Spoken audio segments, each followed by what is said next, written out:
Pizza and pineapple, cheese and chocolate, ice cream dipped French fries. This world is full of such seemingly contradictory yet surprisingly complementary combinations, and as of this season, or a lot earlier if you're a manga reader, we can now add shonen anime and high fashion to that list, thanks to the absolutely brilliant Smile Down the Runway. Or Smile at the Runway, if you want to go with the almost English in the official logo, like all those weirdos who call the Yotena Onslaught Attack on Titan. Actually, I kind of prefer the Japanese title, Runway de Warate. It just rolls off the tongue real nice, you know? But I guess that wouldn't be super marketable to an English language audience, and this series is niche enough as it is, so it's probably for the best that they Right, it's supposed to be talking about the anime, not its title. Anyway, Smile Down the Runway, or whatever I want to call it, is pretty friggin' great. It's not the first anime to borrow parts from the shonen hype train and incorporate them into a less traditionally masculine vehicle, but it's one of the best I've seen so far. It gives me everything I want from a good shonen sports anime. The moments of intense hype and triumph against overwhelming odds, coupled with detailed breakdowns of the real-world skills and techniques that the heroes are applying to achieve those triumphs, and of course the lovable underdog heroes themselves. It's got plenty of those, but at the same time it's managed to deliver some truly gripping, tear-jerking moments of drama and tragedy that somehow hit with full force and alarming regularity without ever derailing the metaphor that I just used. Get it together, Jeff. Come on, say your mantra. This video is sponsored by Bookwalker, Kadokawa's official ebook store where you can buy and download hundreds of English-language manga and light novel volumes to read on your phone, tablet, or PC. That naturally includes Smile Down the Runway, the entirety of which is on sale from now until March 30th for 50% off.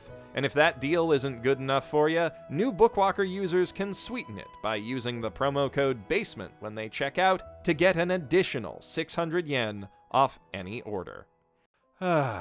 Feeling better already. What I'm trying to say here is that even if you don't think a show about runway fashion is for you, you should give this one a shot, especially if you're a fan of shows like March Comes In Like a Lion or Your Lie in April. It's one of my favorite shows of the season and year so far, mostly because it's made me and Yazzie cry, a lot, but it's also taught me a lot of interesting things about textile work and how the fashion and modeling industries operate both globally and within Japan.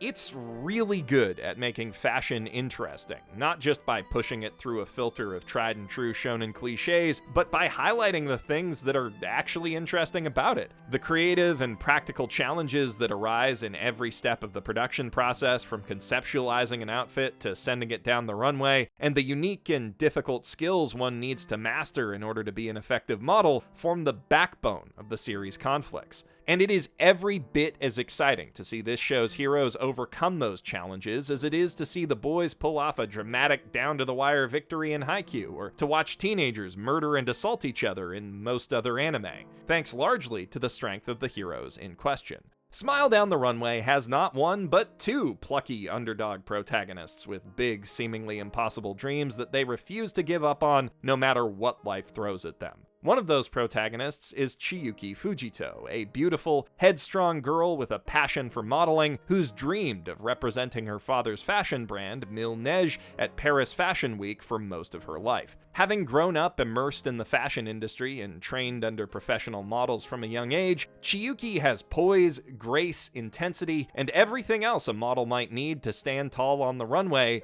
except for the tall part. She stopped growing at 5'2", a good 6 inches short of the industry standard minimum height for supermodels, and while there's still plenty of work to be found for models of her height and abilities, her dream of walking the Paris runway is cruelly out of reach. Chiyuki's not the type to take "it's impossible" for an answer, though. She knows she has the skills to stand with the best models in the business, and pushes relentlessly through failed audition after failed audition to get her father's agency to recognize those skills. And right when she's on the verge of thinking about maybe giving up after another 100 tries or so, she makes a breakthrough with the help of a classmate who's in a similar boat.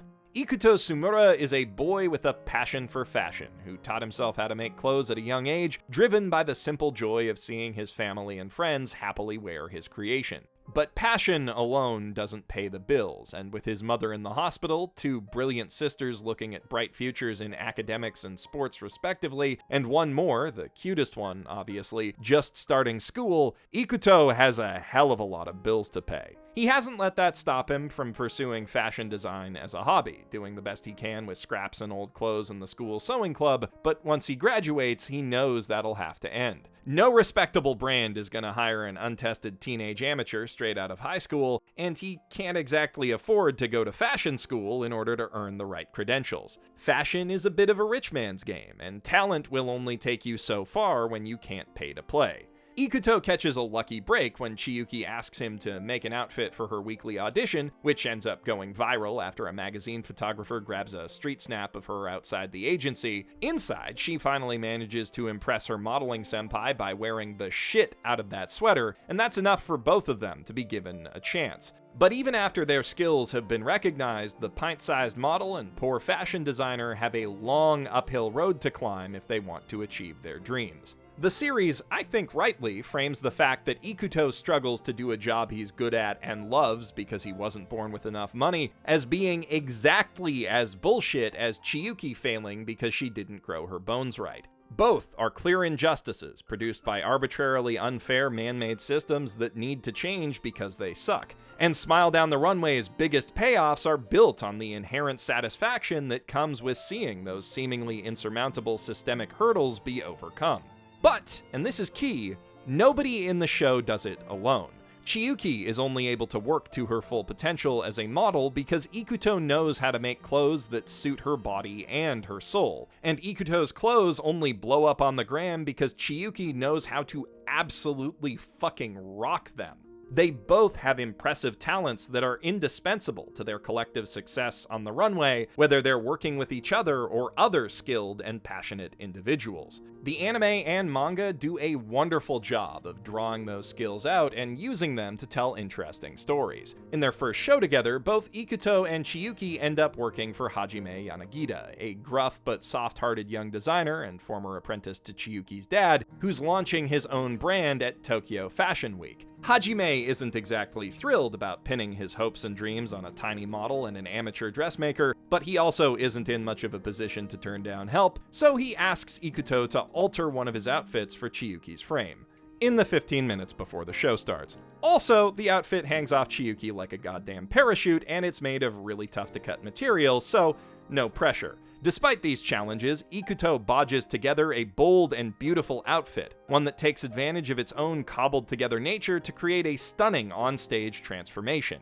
But that outfit only makes it onto the stage thanks to the entire production crew's quick thinking and slowing down the tempo of the show, and that transformation only works because Chiyuki is a fucking boss under pressure. A heel breaking on stage would be an utter disaster in any show, let alone one meant to launch a brand that's being hyped up as the future of fashion. But when it happens here, not only does Chiyuki catch herself and manage to walk the rest of the show on that busted heel without anyone noticing because she's that good, she owns and hides the fumble with a confident and controversial smile. Smiling on the runway is taboo. Maybe you're seeing the significance of that title now. Conventional wisdom holds that clothes look better on cool and confident models, but then it also holds that they look best on girls in a very narrow height range, and we already know that's bullshit. Ikuto's playful, outsider artist design sensibilities and Chiyuki's finely honed ability to sell confidence with every fiber of her being combine to turn a total accident into a fashion statement so powerful that it moved at least one short girl watching to tears.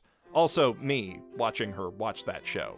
That girl, Fumio Ninuma, is an aspiring writer, currently stuck working for a fashion magazine when her real passion is literature. Fumio, being a shorty, always felt that fashion just wasn't for her, so seeing Chiyuki up there made her feel welcome in that space for the first time in her life. Chiyuki inspires her to work toward her own dreams as a writer, but also gives her the confidence to try something new and give fashion writing a real shot. Smile Down the Runway, appropriately for a show about fashion, revels in the emotional catharsis that comes with being seen. That moment with Fumio captures how powerful and motivating it can be to see yourself represented in a space or medium where you previously felt excluded.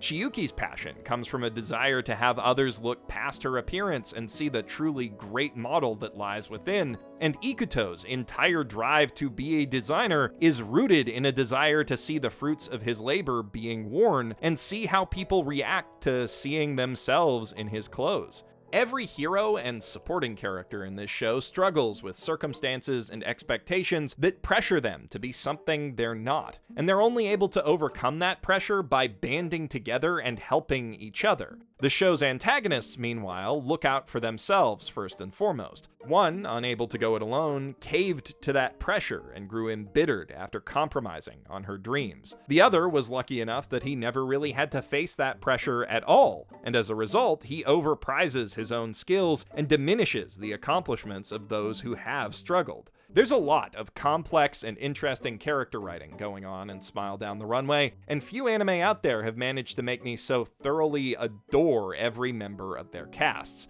Ikuto's family is just wonderful. His sisters look out for him just as much as he looks out for them, but even as tight-knit as they are, they still don't always see eye to eye, and the familial friction between them makes for some great drama.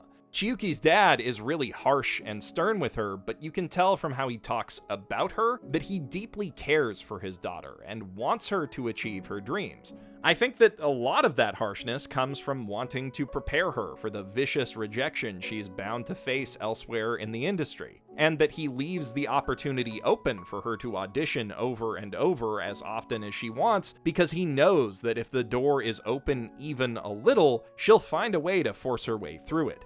Naturally enough, those two central characters are the most well-realized of the bunch. Ikuto has a quiet confidence about him that grows with Chiyuki's encouragement and his own accomplishments, while Chiyuki is more bold and brash, like your typical shonen hero. She's the Naruto to his Hinata? Although that comparison doesn't quite work at this stage in the story, and that's kinda great. The thing I really love about these two is that they're buddies above all else. Chiyuki says she sees Ikuto as a rival more than anything, someone who pushes her to achieve her dreams as she pushes him. The show has its fan service scenes, it's shonen, remember, that make it clear Ikuto is attracted to her, but also she doesn't really seem to be bothered by his gaze, and in fact she barely notices it because she's used to modeling work and she doesn't see him that way. At least, not yet. I can definitely see this growing into a really strong love story. They do have good chemistry and good reasons to end up together, but I really enjoy how things are between them right now. Their friendship feels real, and it's really good for both of them. While it could go further, it doesn't feel like it has to for their relationship to be meaningful. And that's a nice thing that doesn't happen often enough in anime, so I'm enjoying it while it lasts. As the show works its way into a tournament arc of sorts toward the end of Season 1, it introduces an array of compelling rivals to test Ikuto and Chiyuki's resolve, each with their own believable personalities and strong, well-justified motivations to win. And that's not the only place where this show's shonen side shines through. See, in addition to knowing how to pose and walk, the truly great models in this series have an aura about them that brings whatever clothes they wear to life, which adds some much-needed anime flair to what is otherwise a fairly realistic and down-to-earth depiction of girls walking back and forth on a stage.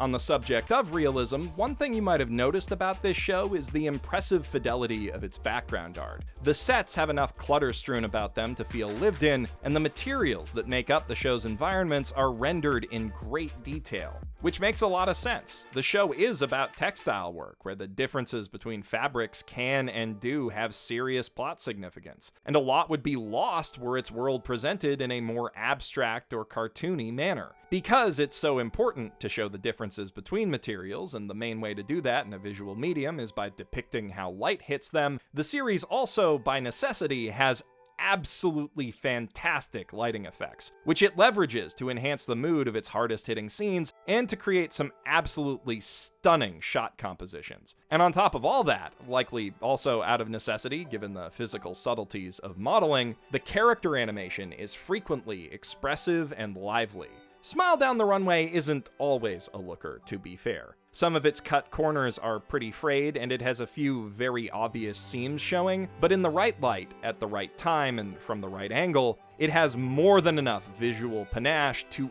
absolutely take your breath away. That is, if you have any left to take after all the sobbing you'll be doing as you watch it. Sometimes for sad reasons, but even more often for happy ones. This is a show about overcoming emotional hardships, and it wants you to smile through your tears just as its characters do. I think that's why it's able to get away with being so gosh darn feelsy, while still consistently delivering those fuck yeah moments of pure shonen hype.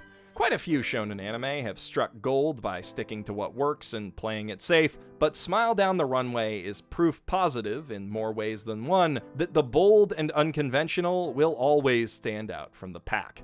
If you haven't seen it yet, you absolutely should.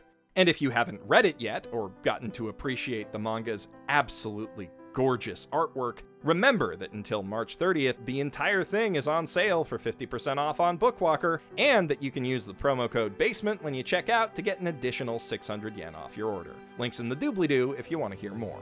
Let me know in the comments below what other unconventional shonen anime are your favorites and why. And while I've got you here, if you're looking for something to fill the time as we're all stuck inside because reasons, make sure you check out my list of nice, long anime to self-isolate with. I'm Jeff Thu, professional shitbag, signing out from my mother's basement.